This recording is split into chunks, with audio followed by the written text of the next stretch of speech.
नमस्कार, मी प्रमिला पाशांकर, ईश्वरी किचनमध्ये तुमचं स्वागत आहे।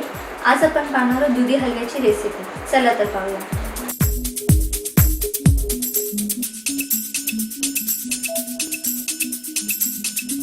दुधी भोपळ्यासाठी काय साहित्य लागणार आहे ते आपण पाहून घेऊया।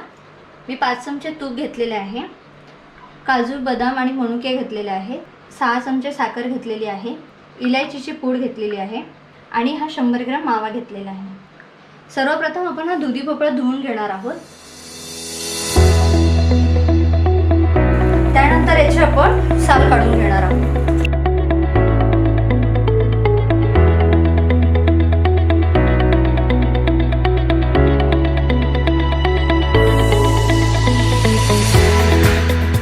दुधी भोपळ्याची साल काढल्याच्या नंतर आपण हा आतला जो पोर्शन आहे बियांचा तो काढून पूर्णपणे घ्यायचा आहे, तो किसताना घ्यायचा नाहीये।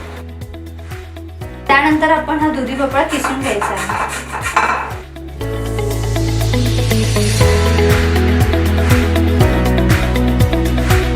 अशा प्रकारे आपला दुधी हा किसून झालेला आहे। किसून झाल्याच्या नंतर त्याचं आपण थोडंसं पाणी काढून घ्यायचं आहे।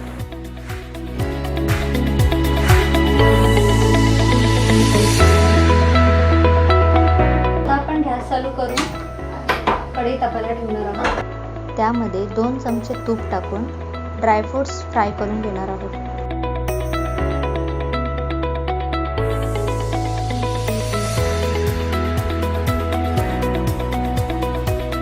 ड्रायफ्रूट छान प्रकारे फ्राय झालेले आहेत। आता आपण यांना बाउलमध्ये काढून घेऊया।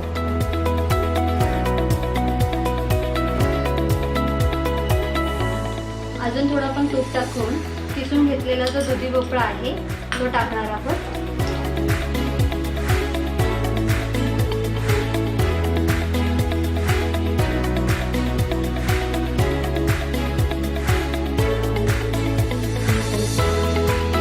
आता आपण 10 ते 15 मिनिटं वाफेवरती दुधी भोपळा शिजवून घेणार आहोत।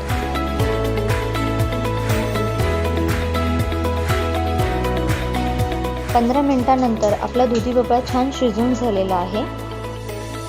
सर्वप्रथम आपण त्यामध्ये इलायचीची पूड टाकून घेऊयात आणि आपण जो घेतलेला मावा आहे तो टाकणार आहोत।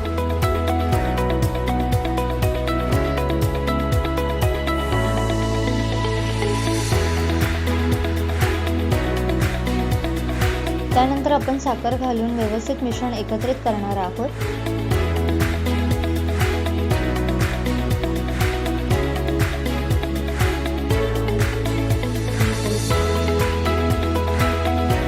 आता याच्यावर झाकण ठेवून आपण 5 मिनिटांसाठी दुधी हलवा वाफेवरती शिजवून घेणार आहोत।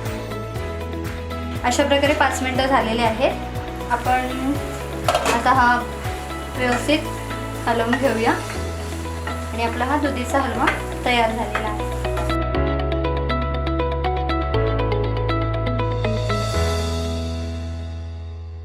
तर आजची ही दुधी भोपळा हलव्याची रेसिपी तुम्हाला कशी वाटली ती कमेंट बॉक्समध्ये कमेंट करून नक्की कळवा आणि आमच्या चॅनलला सबस्क्राईब करा, लाईक करा आणि शेअर करा। धन्यवाद।